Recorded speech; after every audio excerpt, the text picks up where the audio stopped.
সুপ্রিয় দর্শক, স্বাগত জানাচ্ছি আজকে সম্পাদকীয়তে। আমি জাফর সাদিক। নতুন রাজনৈতিক দল এনসিপির আহ্বায়ক নাহিদ ইসলাম বলেছেন, পুরনো সংবিধান ও শাসন কাঠামো রেখে নতুন বাংলাদেশ সম্ভব নয়। দলটির আরেক সংগঠক সার্জিস আলমের কথা, শেখ হাসিনার বিচার না হওয়া পর্যন্ত কেউ যেন ভুল ক্রমেও নির্বাচনের কথা না বলে। তবে বিএনপি মনে করছেন বিচার আর নির্বাচন সাংঘর্ষিক নয়। বিএনপি নেতা আমির খসরু মাহমুদ চৌধুরীর মতে, নির্বাচন যত দেরি হবে দেশ তত বেশি ক্ষতিগ্রস্ত হবে, গণতন্ত্র ক্ষতিগ্রস্ত হবে। আরেক নেতা মির্জা আব্বাস বলেছেন, নির্বাচন নিয়ে কোনো অজুহাত জনগণ মেনে নেবে না। সমসাময়িক রাজনৈতিক নানা প্রসঙ্গ নিয়ে আজকে সম্পাদকীয় সংস্কার ও বিচারের পর নির্বাচন। আর এ নিয়ে আজকের সম্পাদকীয় আলোচনার জন্য স্টুডিওতে উপস্থিত আছেন মোহাম্মদ আবুল কালাম আজাদ মজুমদার, উপপ্রেস সচিব, প্রধান উপদেষ্টা, এবং মাহমুদুর রহমান মান্না, সভাপতি, নাগরিক ঐক্য। দর্শক, আপনারাও এই আলোচনায় অংশ নিতে পারেন। এই জন্য আপনাদের ফোন করতে হবে টেলিভিশনে দেখানো নম্বর। এছাড়া ফেসবুকের মাধ্যমে আপনাদের মন্তব্য পাঠাতে পারেন। আলোচনা শুরুতেই জানিয়ে দেব এখনকার প্রধান শিরোনামগুলো।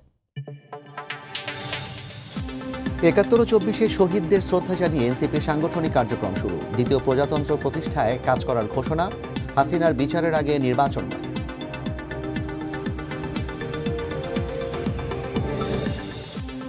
দ্রুত বিচার ট্রাইব্যুনালে শেখ হাসিনার বিচার চান মির্জা আব্বাস। বললেন, নির্বাচন পেছানোর কোনো অজুহাত তৈরি করা যাবে না।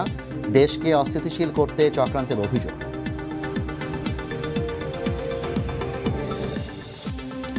বাংলাদেশে মব জাস্টিস ও নারীর প্রতি সহিংসতার স্থান নেই।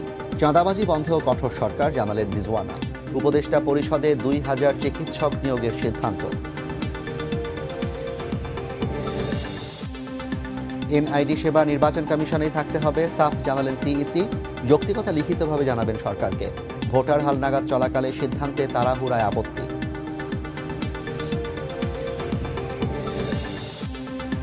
এবং পুলিশ লাইন্সেও মিলছে গোপন কারাগার, জানালো গুম কমিশন। ৩৩০ জনের অনুসন্ধান চললেও বেঁচে থাকার সম্ভাবনা কম।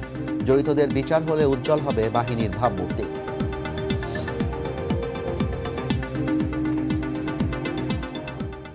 আমরা আলোচনা শুরু করতে চাই। প্রথমেই মান্না ভাই, আপনাকে দিয়ে আলোচনায় আমরা ঢুকতে চাই আজকে। যেমনটি আমি শুরুতেই বলছিলাম যে নতুন যে রাজনৈতিক দল, ছাত্র আন্দোলনের উপর ভিত্তি করে যে রাজনৈতিক দলটি গঠিত হয়েছে, শহীদদের সাথে রক্তের বিনিময়ে যে বাংলাদেশ আমরা পেয়েছি নতুন করে, সেই বাংলাদেশকে একটা নতুন রাজনৈতিক বন্দোবস্তের স্বপ্ন দেখে রাজনৈতিক দলের যাত্রা। কিন্তু পুরনো ধারার যে রাজনৈতিক দলগুলো আছে তাদের সাথে এই নতুন রাজনৈতিক দলের বেশ কিছু জায়গায় মতপার্থক্য দেখা দিচ্ছে, এবং সরকারের যে নির্বাচন কেন্দ্রিক আলাপ তার সাথেও নতুন রাজনৈতিক দলের এক ধরনের মতপার্থক্য আমরা দেখতে পাচ্ছি। বিশেষ করে আজকে রায়ের বাজার কবরস্থানে শ্রদ্ধা নিবেদনের পর তাদের যে বক্তব্য, সেখানে স্পষ্টই তারা বলেছেন যে শেখ হাসিনার বিচারের আগে কোনোভাবে নির্বাচন কথা ভুল ক্রমেও যেন কেউ না বলে।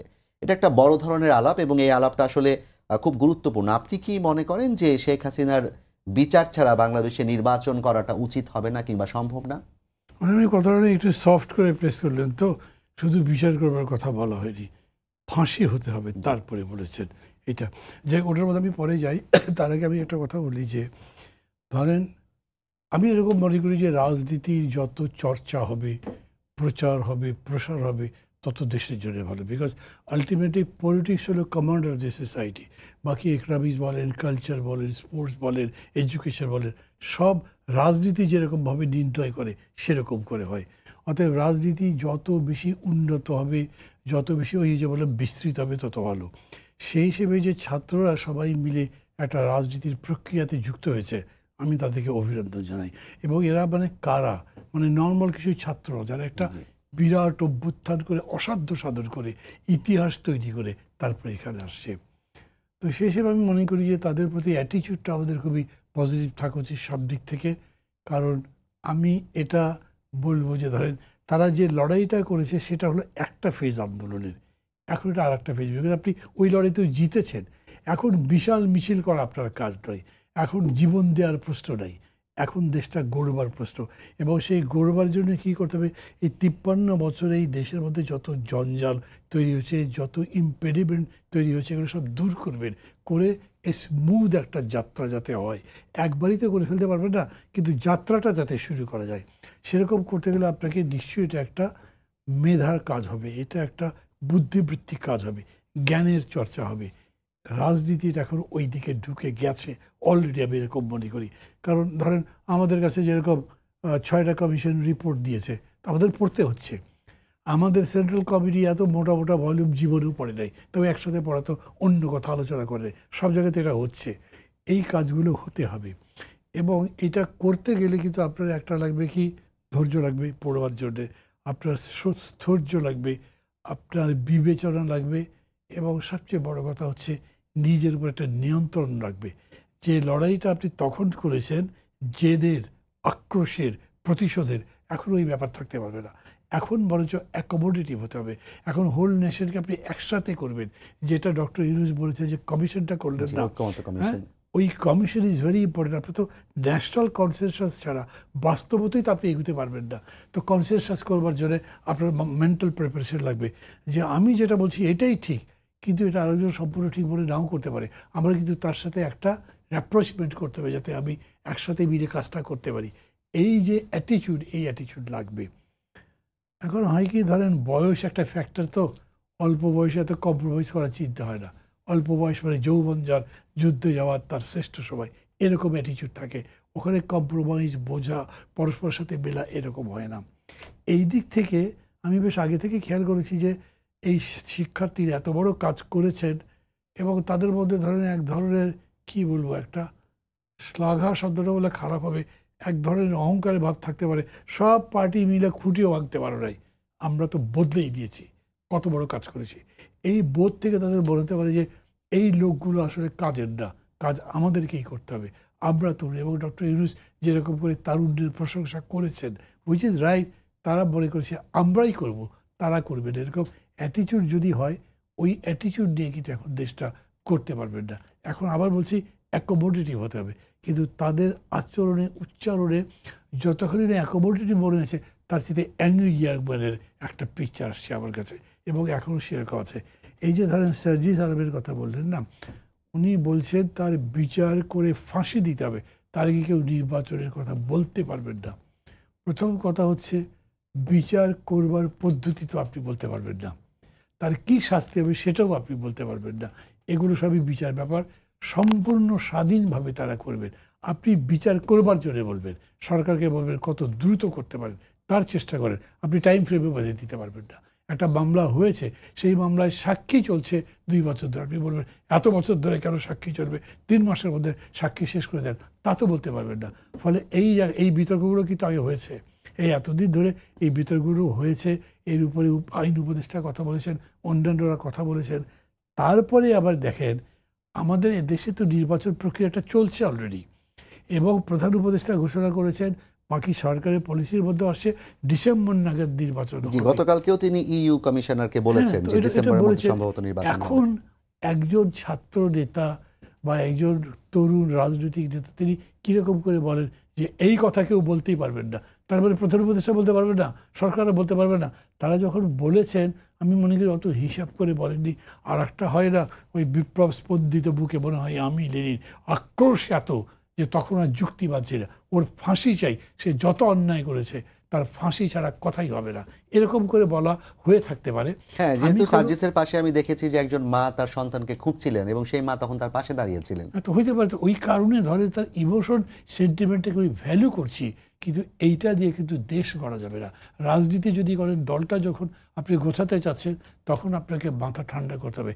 তখন উত্তেজনা মাথায় যদি বলেও থাকেন, আই হোপ বাই দিস উনি বুঝেছেন যে না আমার কথাটা এরকম করে বলা উচিত হয়নি, কারণ আমি ডিকটেট করতে পারি না কোর্টকে, গভর্নমেন্টকে, ইলেকশন কমিশনকে, কোনোভাবেই না, এগুলো সবকে এমনি এমনি আছে নাকি, এরকম করে বুঝে তারা পথে আসবেন এবং সামনের যাত্রা তারা আরও বেশি সহজ করে দেবেন, এটা আমি প্রত্যাশা করি। অনেক ধন্যবাদ মান্না ভাই আপনাকে। আবুল কালাম আজাদ ভাই, আপনার কাছে একটু আসতে চাই। আপনি সরকারের একটা জায়গার প্রতিনিধিত্ব করছেন এবং একই সাথে সরকারের সাথে রাজনৈতিক দলগুলোর বেশ কয়েকবার আলাপ আলোচনা হয়েছে, সেখানে নিশ্চয়ই আপনার থাকার সুযোগ হয়েছে। আমি একটু জানতে চাই আপনার কাছে যে বিএনপি নেতারা কিন্তু সরকারের প্রতি এক ধরনের অবিশ্বাসের সুরে কথা বলছেন, বিশেষ করে নির্বাচন নিয়ে। কিন্তু ডক্টর মোহাম্মদ ইউনূস প্রধান উপদেষ্টা তিনি কিন্তু বারবার বলছেন যে বাইরের কথা এবং ভেতরের টেবিলের কথা আসলে আলাদা, ভেতরে আমাদের সাথে খুব ভালো সুসম্পর্ক আছে। আজকে আমি আবার এনসিপির প্রসঙ্গে আসতে চাই। এনসিপির আহ্বায়ক নাহিদ ইসলাম তিনি কয়েকদিন আগে আপনাদের উপদেষ্টা মণ্ডলীতে ছিলেন। তিনি বলেছেন যে গণপরিষদ নির্বাচন এবং জাতীয় নির্বাচন একই সাথে হতে পারে এবং এর মধ্য দিয়ে তারা সেকেন্ড রিপাবলিক করতে চায়। সরকার কি আসলে এই জায়গাটাকে কিভাবে দেখছে, কিংবা সরকারের ভেতরের কথা ভাষ্য করে আসলে কি এই ব্যাপারে? ধন্যবাদ আপনাকে। প্রথমত হচ্ছে এগুলো একটা রাজনৈতিক আইডিয়া। মান্না ভাই একটু আগে খুব চমৎকারভাবে কিছু জিনিস ব্যাখ্যা করেছেন যে রাজনীতিটা তো এখন শুধুমাত্র আগের যে সিস্টেমে রাজনীতিটা আমাদের দেশে হয়েছে এখন সেটা আর চলবে না। এখন একটা রাজনীতির একটা পরিবর্তন এসেছে। এই পরিবর্তনের একটা অংশ হিসেবে রাজনীতির যে কিছু তত্ত্ব, যে তত্ত্বগুলো একসময় আমাদের মানুষ ভুলে গিয়েছিল। রাজনীতিটা তো শুধুমাত্র আসলে বক্তৃতা বিবৃতি এগুলো নয়, রাজনীতির কিছু সুনির্দিষ্ট ধারা আছে, কিছু আইডিওলজি আছে। তো এইরকম এই আইডিওলজিগুলো এক একজনের এক এক আইডিওলজি থাকতে পারে, এক একজনের এক এক চিন্তাভাবনা থাকতে পারে। সেকেন্ড রিপাবলিকের কথা বলা হয়েছে আমাদের দেশে। আমার ধারণা সাধারণ মানুষের অনেকেই হয়তো সেকেন্ড রিপাবলিকের কথাটা আগে কখনো শোনেনি, এখন তারা শুনছে। তাদেরকে এনসিপি আইডিয়াটা দিয়েছে, তারা এই আইডিয়াটা ব্যাখ্যা করছে। আবার অন্য রাজনৈতিক দলের নেতৃবৃন্দ যারা আছেন তারাও এই আইডিয়াটা সম্পর্কে তাদের কাছে জানতে চাচ্ছেন। আমরাও যারা আছি, যারা কাজ করছি, আমরাও তাদের সবার মতামত জেনে আমরা নিজেরাও সমৃদ্ধ হচ্ছি। এই যে রাজনীতির যে কথাগুলো, প্রত্যেকের যে নিজস্ব চিন্তাভাবনাগুলো, এগুলো এখন আলোচনায় এসেছে। সো প্রত্যেকে তারা আইডিয়াটা ফ্লোট করেছে, সেখানে এখন এগুলো নিয়ে আলোচনা হবে, রাজনীতি নিয়ে তর্ক হবে, বিতর্ক হবে। এটাই তো একটা গণতন্ত্রের আসলে সৌন্দর্য। গণতন্ত্র যখন থাকবে, আপনি যখন গণতান্ত্রিক চর্চা হবে, তখন এই বিষয়গুলো নিয়েই চর্চা হতে হবে। আপনি গণপরিষদ নির্বাচন এবং জাতীয় সংসদ নির্বাচন একই সাথে হতে পারেন কি পারে না, এটা রাজনৈতিক দলের নেতৃবৃন্দ যারা আছেন, বিভিন্ন রাজনৈতিক দল, তারা ভেবে দেখবেন, তাদের ভেবে দেখার সুযোগ আছে। উনি ওনার আইডিয়াটা কথা বলেছেন, ওনার আইডিয়াটা নিয়ে এখন উনি চাইলে ওনার নিজের দলেও উনি আলোচনা করবেন, বা অন্যান্য রাজনৈতিক দলগুলোর সাথেও তো ওনাদের আনুষ্ঠানিক বা অনানুষ্ঠানিকভাবে আলোচনা হবে। এই আলোচনার পরে গিয়ে একটা সিদ্ধান্ত আসবে বলে আমরা আশা করি এবং বিশ্বাস করি।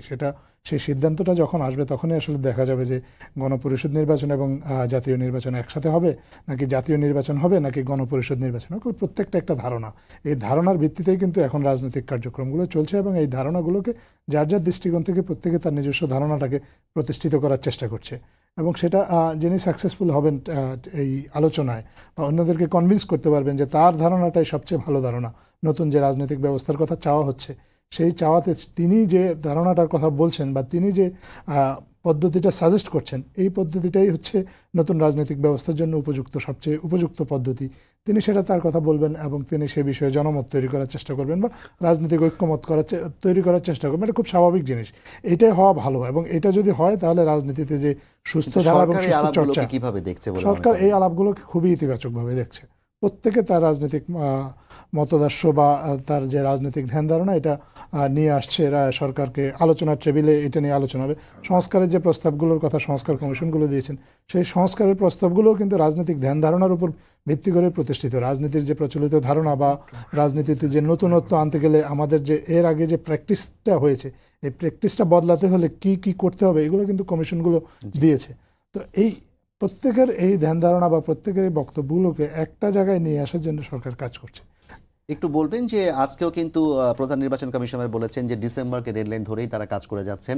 আজকে আপনিও সেই প্রেস ব্রিফিংয়ে ছিলেন, প্রধান উপদেষ্টার কার্যালয় থেকে যে প্রেস ব্রিফিংটা করা হয়েছে, সেখানে আমাদের পরিবেশ উপদেষ্টা রিজওয়ানা তিনি বলেছেন যে ডিসেম্বর এবং সর্বোচ্চ জুনের মধ্যে নির্বাচন হতে পারে। আসলে নির্বাচন তো একটা বড় ব্যাপার, যদিও বিএনপি বলছে জুনের মধ্যে নির্বাচন করা সম্ভব, কিন্তু বাংলাদেশের যে বর্তমান কাঠামো টিকে আছে, এই কাঠামোতে একটা নির্বাচন করতে গেলে দীর্ঘ সময় প্রয়োজন সবকিছু সমাধান করে। সরকার আসলে নির্বাচনের প্রস্তুতিতে কোন পর্যায়ে আছে? ধন্যবাদ। আসলে এখানে মান্না ভাই আছেন, অনেক বড় রাজনীতিবিদ, উনি নিশ্চয়ই আমার সাথে একমত হবেন। নির্বাচন একটা প্রসেস। আমাদের দেশে অনেক সময় আমরা নির্বাচনের যেটা বলি সেটা ভোট গ্রহণের দিনটাকে মনে করি নির্বাচন, কিন্তু আসলে নির্বাচনটা তো ভোট গ্রহণের দিন না। ভোট গ্রহণের দিন নির্বাচনের একটা হয়তো একটা চূড়ান্ত ক্ষণ বলতে পারি, বা অনেক সময় নির্বাচনের আসলে চূড়ান্ত ক্ষণটা শুধু ভোট গ্রহণ না, ভোট গণনার পর দায়িত্ব গ্রহণ, দায়িত্ব হস্তান্তর ইত্যাদি অনেক কিছুর উপর নির্ভর করে। সো নির্বাচন যে এই প্রসেসটা কিন্তু অলরেডি শুরু হয়েছে। প্রসেসটার মধ্যে আপনার ভোটার তালিকা হালনাগাদ করা আছে, ভোটার তালিকা চূড়ান্তকরণ আছে ইত্যাদি। যার যার প্রত্যেকটা প্রতিষ্ঠান, রাষ্ট্র কাঠামোর মধ্যে নির্বাচন আয়োজনের জন্য যে কয়টা প্রতিষ্ঠান জরুরি, এই প্রত্যেকটা প্রতিষ্ঠান কিন্তু তার জায়গা থেকে এই কাজগুলো করে যাচ্ছে, এবং সরকারও কিন্তু সেই কাজগুলো করে যাচ্ছে। এবং পাশাপাশি নির্বাচনের দিনটা, যেই দিনে নির্বাচনটা হবে, সেই দিন যে ভোটাররা গিয়ে যাদের তাদের ভোটাধিকার প্রয়োগ করতে পারে, আমার ভোট যাতে আপনি না দিতে পারেন, এবং আপনি আমার ভোট আমি দিয়ে, এবং আমি যাকে পছন্দ করি এবং আমি নিশ্চিত হতে পারি যে আমার ভোটটা কাউন্ট হচ্ছে, এবং আমার ভোটে বা আমাদের ভোটে আসলে যে জনপ্রতিনিধি যিনি নির্বাচিত হচ্ছেন তিনি আসলে শেষে দায়িত্বভার গ্রহণ করছেন। এই যে প্রসেসটা, এটার যে এটাকে এনশিওর করার জন্য, এটা যাতে ফেয়ার হয়, এটা যাতে একটা লেভেল প্লেইং ফিল্ড থাকে, যারা যারা এখানে নির্বাচনে প্রতিদ্বন্দ্বিতা করবেন তারা যাতে সবাই সমানভাবে সুযোগ পান, এই প্রসেসগুলো বা এই সুবিধাগুলো নিশ্চিত করার জন্য সরকার কাজ করছে এবং এই প্রসেসটা বেশ কয়েক মাস আগে থেকে শুরু হয়েছে এবং এটা চলমান রয়েছে। ধন্যবাদ আপনাকে আজাদ ভাই। আমি আবার মান্না ভাই আপনার কাছে আসতে চাই। ভাই যেটা বললেন যে সরকারের পক্ষ থেকে নির্বাচনের একটা প্রক্রিয়া কিন্তু শুরু হয়েছে, যে কার্যক্রম শুরু করার দরকার। অন্যদিকে বিএনপি সহ বেশ কিছু রাজনৈতিক দল তারা দ্রুততম সময়ে নির্বাচনের জন্য এক ধরনের চাপই প্রয়োগ করছে এবং সরকারের কাছে সরকারের বিভিন্ন কার্যক্রম বিষয়ে তারা সন্দেহ প্রকাশ করছে। যেমন সর্বশেষ গত পরশুদিন সম্ভবত মির্জা আব্বাস একটা ফোরামে বলেই বসলেন যে এই সেকেন্ড রিপাবলিক কি এটা আমাকে বুঝাতে হবে, তারপর সরকার কেন দেরি করছে, সরকার কি অন্য কাউকে নতুন করে সুযোগ তৈরি করার জন্য দেরি করছে কিনা, এই সন্দেহগুলো বিএনপির কাছ থেকে আসছে। এগুলো কি আসলে আপনি শুধু রাজনৈতিক বাগাড়ম্বর হিসেবে দেখবেন, না এগুলোর পেছনে কোনো আসলে কারণ আছে? এগুলো তো বাগাড়ম্বর কোনোভাবেই নয়। আপনি যখন সন্দেহ প্রকাশ করছেন সেটা তো বাগাড়ম্বর হতে পারে না। বাগাড়ম্বর হতে পারে মানে কি আপনার কথার মধ্যে আড়ম্বর আছে যার মধ্যে যুক্তি নেই। অর্থাৎ আপনি বলছেন যে না দিতে হবে, না হলে কেমনে আদায় করতে হয় সেগুলো দেখবে, এগুলো বাগাড়ম্বর। ওরকম কিছু করেননি, ওরকম কিছু বলবার মতো পরিবেশও হয় নাই। কিন্তু যেটা তারা বলছে তাতে আমি একটা কথা বলি, মানে ওনারা প্রথম থেকে বলছেন যে একটা রোড ম্যাপ দেওয়া হোক। তো যখন সম্ভবত বিজয় দিবসে প্রধান উপদেষ্টা বক্তৃতা দিয়ে ওই ইয়েটা বললেন, জি, ডিসেম্বর এবং জুন মাসের কথা বললেন তিনি। আমি এটার উপরে বলেছিলাম যে এটাকে যদি আপনারা পথ নকশা নাও বলেন, পথ নির্দেশিকা তো বলতেই পারেন, বিকজ অনেকটাই স্পেসিফিক, হয়তো ডেটগুলো বলা হয়নি। কিন্তু আজকে আবার রেজওয়ানা যখন এটা বললো, তখন ডিসেম্বর থেকে জুনে চলে গেলে তখন কিন্তু আর রোড ম্যাপ থাকে না, তখন মনে হয় ইউ আর স্টিল আনসার্টেন। এই কিছুদিন ধরে ডক্টর ইউনূস একদম কন্টিনিউয়াসলি বলছেন আমরা ডিসেম্বরেই করব। মানুষও ধরে নিয়েছে যে ডিসেম্বরে হবে। আমাকে যারা যারা জিজ্ঞেস করছে আমি তাদের বলেছি ডিসেম্বরে হবে, উনি তো বলছেন, এটা তো অন্য কিছু হওয়ার কারণ নেই। এখন এই যে বললেন এরকম, কিন্তু সেটা কি শক্তভাবে বলছেন? যেমন গতকালকে তিনি বলেছেন সম্ভবত। না, সম্ভবত বললে উনি সম্ভবত বলা মানে তো একটা মিনিং ক্যারি করে না। তার মানে হচ্ছে যে ডিসেম্বরকে টার্গেট করে কাজটা করছিলেন, কিন্তু এই বক্তব্যে একটু হয়ে গেল আমি মনে করি। যাই হোক, এখন এইটা থেকে কেউ যদি বলেন আমরা তো বুঝছি না, কনফিউজড।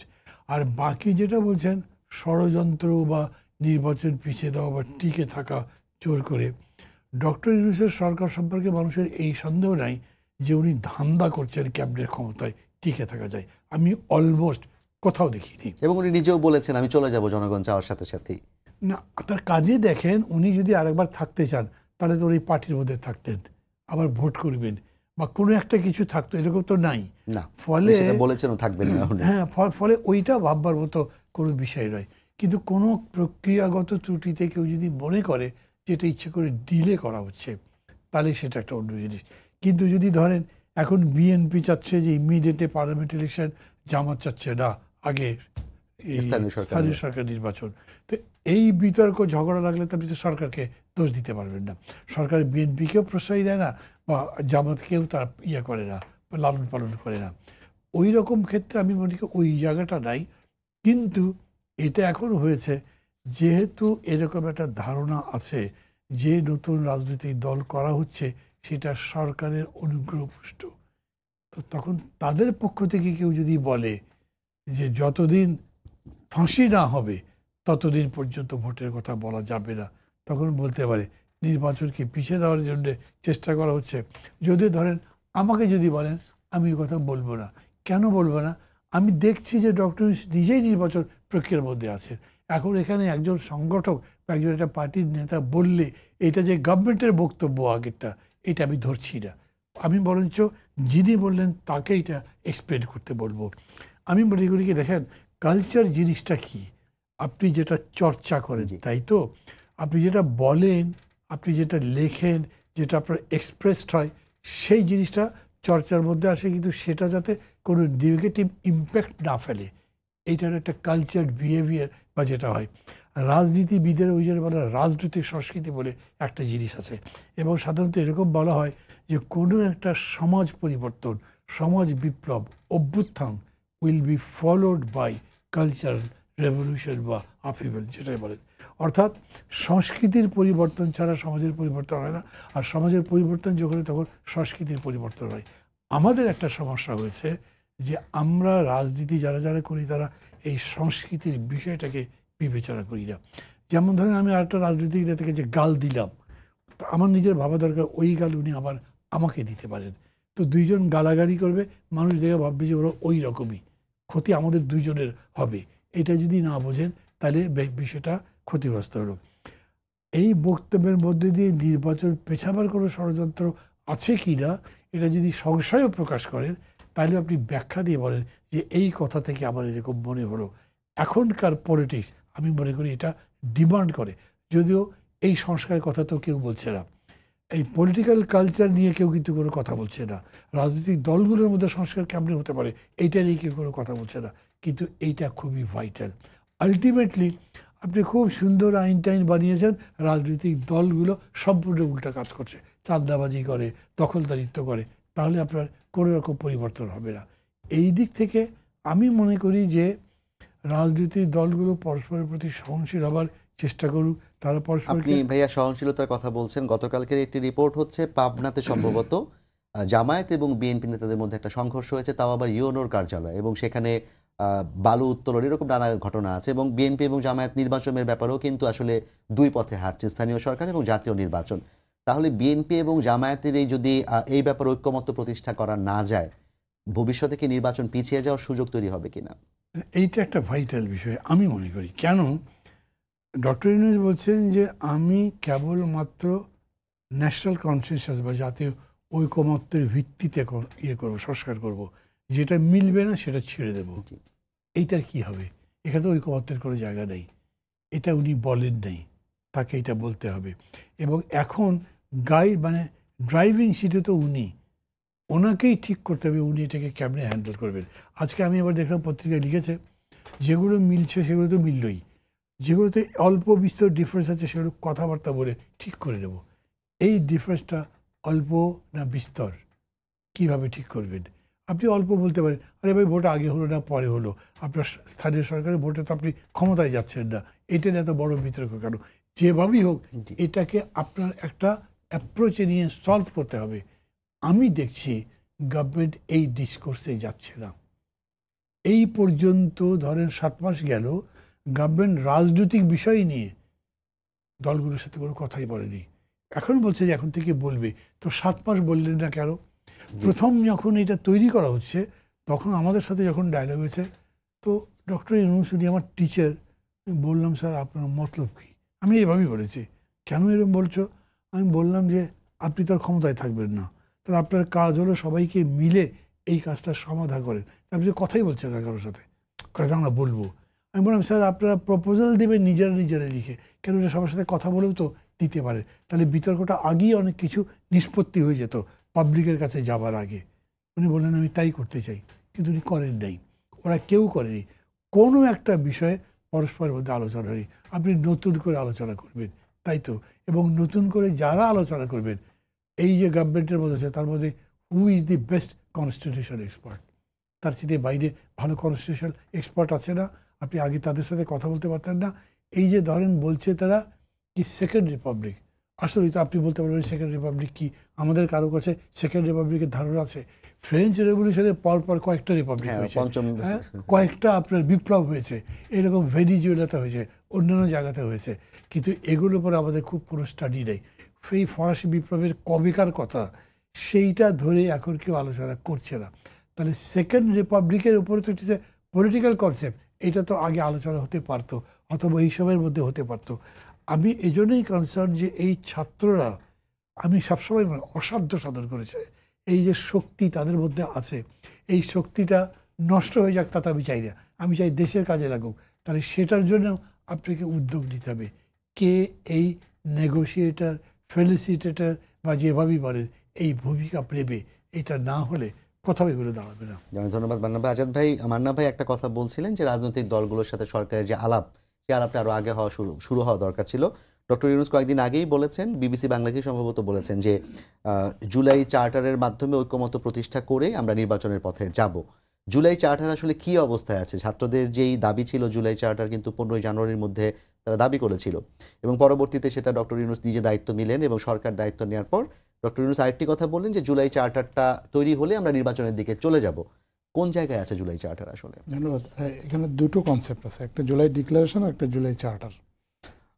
জুলাই ডিক্লারেশনটা ছাত্ররা এটা দাবি জানিয়েছিল, পরবর্তীতে সরকার থেকে বলা হয়েছে যে এটা রাজনৈতিক দলগুলো এক হয়ে এই তারপরে দুটো কি এখন এক হয়ে গেছে, চার্টার না, এবং ডিক্লারেশন? কোনোভাবেই এক হয়নি। একটা চার্টারটা, ডিক্লারেশনটা হচ্ছে এক ধরনের এক্সপেকটেশন, আর চার্টারটা হচ্ছে এক ধরনের কমিটমেন্ট। আপনার ডিক্লারেশনের মাধ্যমে, মান্না ভাই এগুলো আরও বেটার এক্সপ্লেইন হয়তো করতে পারবেন। ডিক্লারেশনের মাধ্যমে জুলাই বিপ্লবের যে আকাঙ্ক্ষাটা, এই আকাঙ্ক্ষাটাকে ধরে রাখার একটা কথা বলা হয়েছে। কারণ এর আগে আমাদের যেরকম যে গণতান্ত্রিক আন্দোলনগুলো যেগুলো হয়েছে, এগুলো যে এক্সপেকটেশন ছিল বা অ্যাসপাইরেশনগুলো ছিল, এগুলো কিন্তু কাগজে কলমে কোথাও কিন্তু লিপিবদ্ধ নাই সেইভাবে। সব কিছুই কিন্তু আমরা মুখে মুখে শুনে আমরা বা গণমাধ্যমের কাছে কিছু কিছু অল্প বিস্তর জানছি। তো জুলাই ডিক্লারেশনটা ছাত্ররা চেয়েছিল যে এই ডিক্লারেশনের মাধ্যমে জুলাইয়ের যে স্পিরিটটা, এটা তারা লিপিবদ্ধ করে রাখবে। এবং এখানে রাজনৈতিক দলগুলো, বিশেষ করে বিএনপি থেকে দাবি এসেছিল যে জুলাইয়ের পূর্ববর্তী যে ঘটনাগুলো আছে, কারণ জুলাই কোনো আকস্মিক বিপ্লব নাই, তাদের বক্তব্য অনুসারে এটা একটা অনেকগুলো ঘটনা প্রবাহের ধারাবাহিকতা। সেখানে ছাত্ররা তাদের বক্তব্যটা দিয়েছে, একটা ড্রাফট করা হয়েছে জুলাই ডিক্লারেশনের জন্য, সেই ড্রাফটটা রাজনৈতিক দলগুলোর সাথে শেয়ার করা হয়েছে, কিন্তু তাদের কাছ থেকে এটা এখনও পুরোপুরি তাদের বক্তব্যটা এখনও পাওয়া যায়নি, যে কারণে এখনও জুলাই ডিক্লারেশনটা আনুষ্ঠানিকভাবে সরকারের পক্ষ থেকে সরকার যে অঙ্গীকারটা করেছিল সেটা করা সম্ভব হচ্ছে না। আজকে কিন্তু এই প্রশ্নটাও এসেছিল সংবাদ সম্মেলনে, এবং সেখানে আমাদের মাননীয় উপদেষ্টা রেজওয়ানা হাসান উনি এই কথাটা বলেছেন। আর জুলাই চার্টার যেটার কথা বলা হচ্ছে, জুলাই সনদ বাংলায়, সেটা এক ধরনের পলিটিক্যাল কমিটমেন্ট, যেটা প্রধান উপদেষ্টা উনি সবার কাছ থেকে এই কমিটমেন্টটা চাচ্ছেন। কমিটমেন্টটা এই কারণেই যে, ধরেন আমাদের একটা ধারণা আছে যে এখন আমরা যতই ভালো ভালো সংস্কারের কথা বলি, পরবর্তীতে নির্বাচন হলে নির্বাচিত সরকার সেই সংস্কারগুলো নাও করতে পারে, বা তারা এখন অনেক নির্বাচনের স্বার্থে বা তাদের নির্বাচিত হওয়ার স্বার্থে অনেক সুন্দর সুন্দর প্রস্তাবনা আছে, যে প্রস্তাবনাগুলোর সাথে তারা একমত হয়ে যাবেন, কিন্তু পরবর্তীতে গিয়ে তারা আর সেই বাস্তবায়ন করবেন না। এরকম কিন্তু অতীতে ঘটেছে। এরকম কিছু দৃষ্টান্ত থাকার কারণে মাননীয় প্রধান উপদেষ্টার বক্তব্য হচ্ছে যে আমরা আমাদের সংস্কার কমিশন যে প্রস্তাবগুলো দিয়েছে, অনেকগুলো কমিশন আছে যেগুলো সরাসরি রাজনীতির সাথে সম্পর্কিত, যেমন আপনার নির্বাচন কমিশন সংক্রান্ত যে কমিশন, সংবিধানের কথা যেমন বলা হয়েছে, সংবিধান যে প্রস্তাবনাগুলো বলা হয়েছে, এগুলো তো এখন কোনোভাবেই বাস্তবায়ন সম্ভব না, সংশোধন বা সংবিধানের সংযোজন কোনো কিছুই সম্ভব না। কিন্তু এগুলো সম্পর্কে যদি কেউ একমত হয়, তাহলে যে কমিটমেন্টটা, যেই বিষয়গুলোতে যেই পয়েন্টে এসে সবাই একমত হবে, সেইটা একটা সনদ আকারে লিখে রাখবে, প্রয়োজন হলে সেটাকে একটা আইনি ভিত্তিও দেওয়া হবে। তারপরে এইটার উপর নির্ভর করবে বা এটার উপর বিবর্তিত হবে বা আবর্তিত হবে বাংলাদেশের পরবর্তী সময়ে রাজনীতি। যে দলই ক্ষমতায় আসুক, বা একটা দল তো ক্ষমতা আসবেই, এবং আরও কিছু দল থাকবে যারা হয়তো ক্ষমতার বাইরে থাকবে, কিন্তু ক্ষমতার বাইরে থাকলেও যদি কমন গ্রাউন্ডটা যদি এক থাকে, যদি সবাই যদি একটা কিছু কিছু সার্টেন পয়েন্টে এক থাকে, এবং তারা যদি এই সনদে আগে থেকেই স্বাক্ষর করে এবং অঙ্গীকারটা মানুষের কাছে দেয়, মূলত কারণ এই সরকার তো তখন থাকবে না, অঙ্গীকারটা হবে মানুষের কাছে।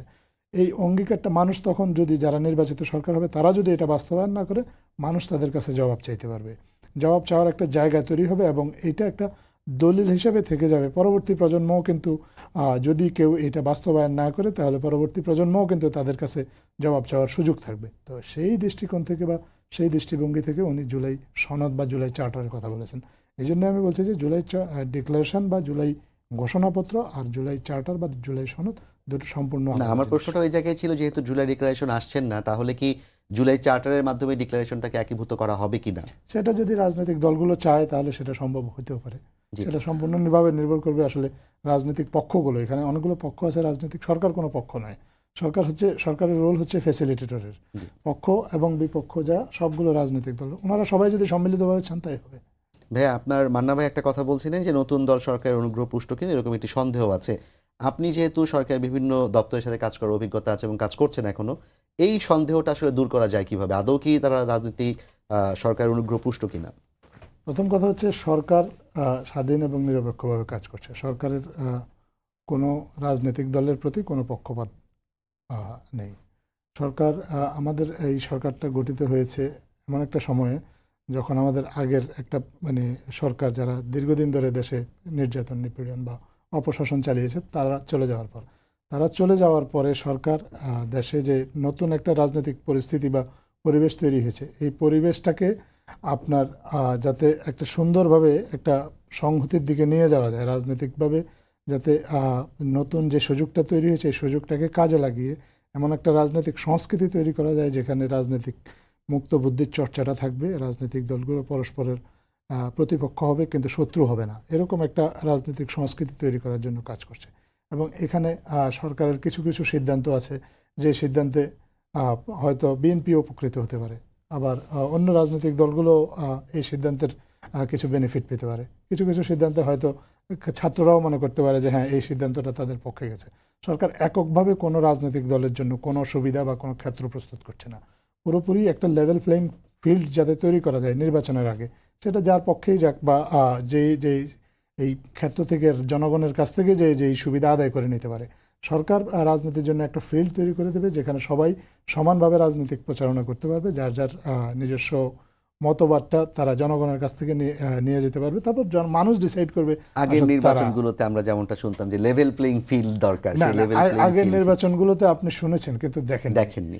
এখন চেষ্টা করা হচ্ছে যাতে আপনি দেখতে পারেন, সেটাই হচ্ছে এটার মানে এই যে এত কথা বলা বা এত কাজ করার এত যে চেষ্টা, এই চেষ্টার ধন্যবাদ মান্না ভাই। আমাদের সময় একদম শেষ দিকে, আমি জাস্ট আপনাকে ছোট্ট একটা বিষয় একটু জানতে চাই। নতুন যে রাজনৈতিক দলটি গঠন করা হলো, সেই রাজনৈতিক দলটি জনগণের কতটা কাছে পৌঁছাতে পারবে? রাজনৈতিক দল হিসেবে তারা বিপ্লবী হিসেবে, অভ্যুত্থানকারী হিসেবে খুবই জনপ্রিয়, কিন্তু রাজনৈতিক দল হিসেবে যেই ভোটের রাজনীতি, সেখানে আসলে তাদের অবস্থান কি হওয়ার সম্ভাবনা, এবং ভোট আসলে কবে নাগাদ হওয়া প্রয়োজন বলে আপনি মনে করছেন?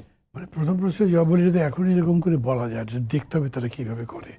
কিন্তু আমি যেটা তাদের দুর্বলতা দেখি, তাদের পলিটিক্যাল ন্যারেটিভই তৈরি নেই এখনও। তারা কী করতে চায়, মানে ধরেন আমরাও তাদের মতো ছাত্র থাকতে খুবই সারা দেশ কাঁপানো ছাত্র সংগঠন ছিল আমাদের।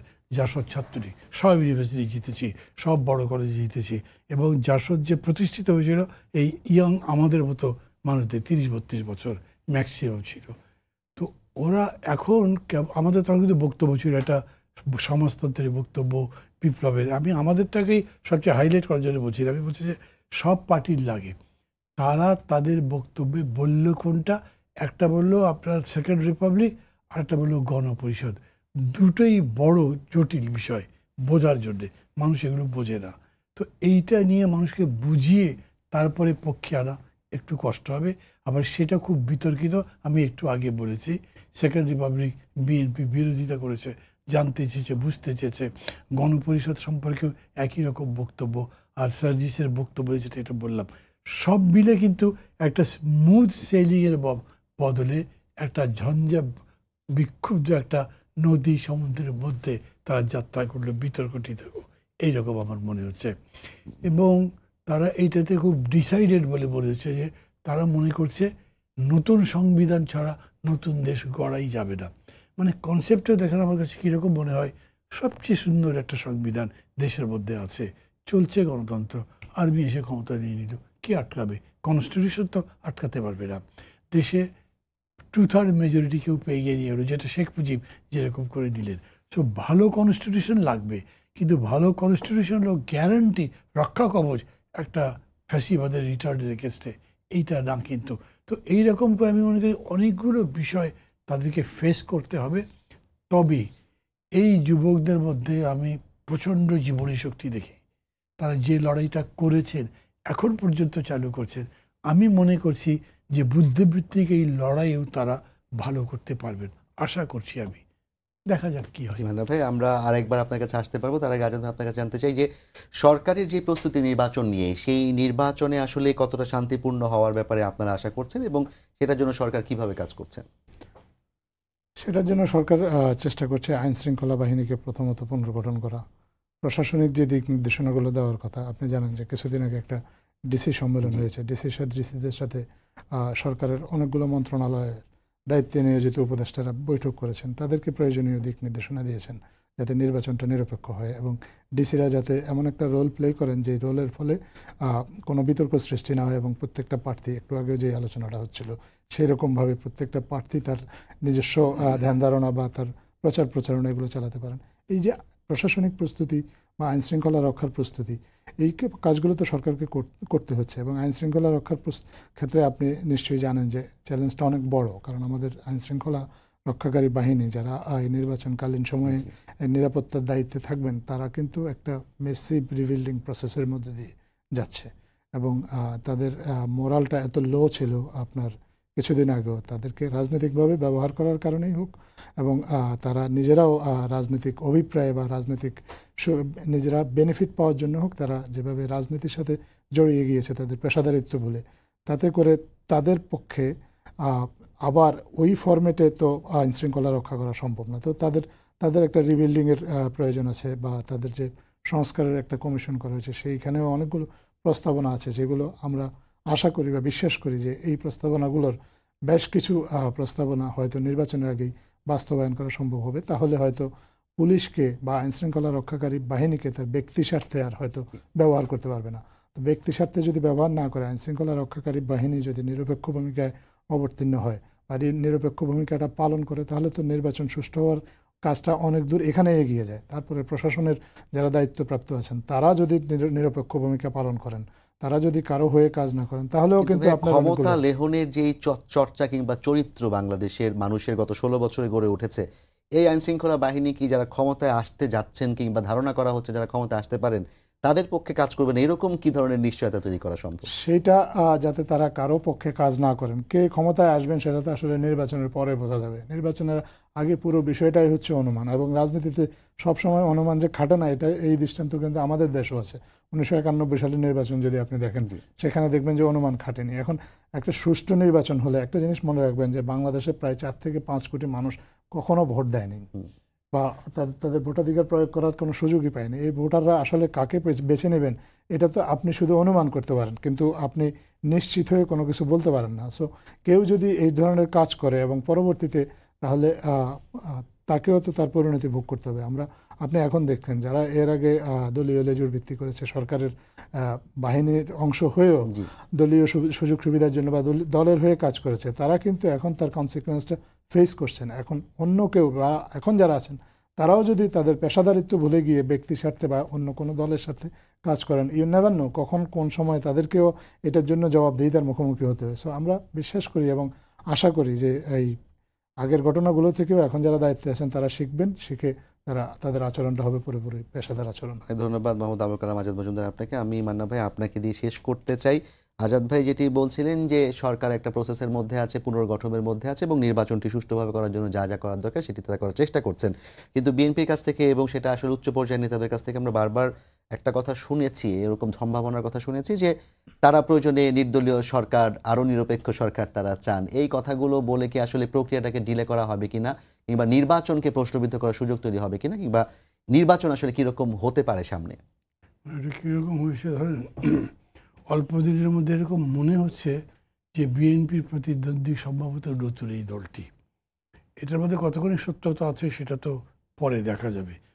এই দল সম্পর্কে এটা ঘুরবার যখন প্রক্রিয়া, তখন ডক্টর ইউনূস এদেরকে একভাবে অভিনন্দন জানিয়েছেন। উনি বলেছেন যে খুবই খুশি হয়েছে এরা যে রাজনীতিতে আসছে, এরা এত বড় পরিবর্তন করলো, তারপরের চেঞ্জের সঙ্গে তারা থাকতে চাইবে না, আমি তাদেরকে আশীর্বাদ করছি বা কিছু একটা, মানে শব্দটা আশীর্বাদ নাকি সেটা আমি ভুলে গেছি, অভিনন্দন কথা। তো এইটা করেছেন। তারপরে উনি যেরকম করে এই দলের আহ্বায়ককে আলিঙ্গন করেছেন, ছবিটা বেরিয়েছে, এটা নিয়ে লোকজনের কমেন্ট আপনি দেখেছেন। কিন্তু সেটা তো উপদেষ্টাকে বিদায় জানিয়েছেন, তখন কিন্তু আহ্বায়ক না, সেটা তো উপদেষ্টাকে বিদায় সেটা জানিয়েছেন। হোক, কিন্তু তারপরে মানুষের পারসেপশনে কি আছে সেটা দেখেন। আমি কিন্তু কোনো বড় অভিযোগ করছি না, ডকে তুলছি না, কিন্তু পলিটিক্যাল লোক যিনি হচ্ছেন, যদি ডক্টর ইউনূস বলে দেন আমি তো কোনো রাজনীতিবিদ নই, এটা বললে হবে না। উনি দেশের 1 নম্বর রাজনীতিবিদ, বিকজ গভর্নেন্স ইজ পলিটিক্যাল, এর বাইরে হতে পারে না। উনি তার হেড, উনি যখন এগুলো করেন এরকম বলেন, যেমন উনি যখন বললেন সেই হিসেবে এই ছাত্ররাই আমার নিয়োগকর্তা, চিন্তা করেন তাদেরকে কোথায় তুলে দেওয়া হলো। এগুলোর ইম্প্যাক্ট হয়তো এগুলো প্রশাসনের মধ্যে প্রভাব হয়, এবং এই উপদেশটা তাদের বয়স যাই হোক, তাদের কথায় যত কাজ হয়, আমি 10 বার ফোন করলেও সে কাজ হবে না। এটা হচ্ছে রিয়েলিটি, আমরা দেখছি। তো সেগুলোর কারণে এইরকম প্রশ্ন তৈরি হয়েছে, এবং উনি কতখানি মানে ভালো করে করবেন, নিরপেক্ষভাবে করবেন, এগুলো প্রস্তুত করে বলেছে দরকার লাগলে আমাদের নিরপেক্ষ একটা কিছু জি ভাই। দরকার লাগতে পারে। আমি অবশ্য বিষয়টাকে এরকম করে প্রেস করব না। প্রেস করব না কেন? আমি মনে করি যে নির্বাচনের সময়টা ভাই, 30 যখন সেকেন্ডের মধ্যে শেষ করবেন। আমি মনে করি যখন নির্বাচনের বিষয়টা আসবে তখন এই সরকার তার ব্যাপারে এরা ধরেন ৩-৪ জন রিজাইন করতে হবে, ক্লিয়ার করতে হবে, করে তারা যাবে, তারাও তাদের মতো নামবে, বাকিরাও নামবে। মানুষ যেন বোঝে যে না, এটার মধ্যে কোনো পক্ষপাতিত্ব নাই। অনেক ধন্যবাদ মান্না ভাই আপনাকে এবং মোহাম্মদ আবুল কালাম আজাদ মজুমদার আপনাকে ধন্যবাদ জানাচ্ছি। এবং আমাদেরও প্রত্যাশা যত নির্বাচনের সময় ঘনিয়ে আসবে সবকিছু আসলে স্পষ্ট হবে এবং সরকার কতটা নিরপেক্ষভাবে একটা সুন্দর ভোটের মাধ্যমে নতুন নেতৃত্ব আমাদেরকে দিতে পারবেন সেই বিষয়টি আসলে সামনের দিনগুলোতেই পরিষ্কার হবে। আমরাও প্রত্যাশা করছি একটি সুন্দর নির্বাচনের মধ্য দিয়ে গণতান্ত্রিক যে অভিযাত্রা সেই অভিযাত্রার পথে আমরা যাত্রা করবো। আবার সবাইকে ধন্যবাদ জানিয়ে শেষ করছি আজকে সম্পাদকীয়। আগামীকাল আবারও দেখা হবে রাত 10টায়। দেখার আমন্ত্রণ রইল। শুভরাত্রি।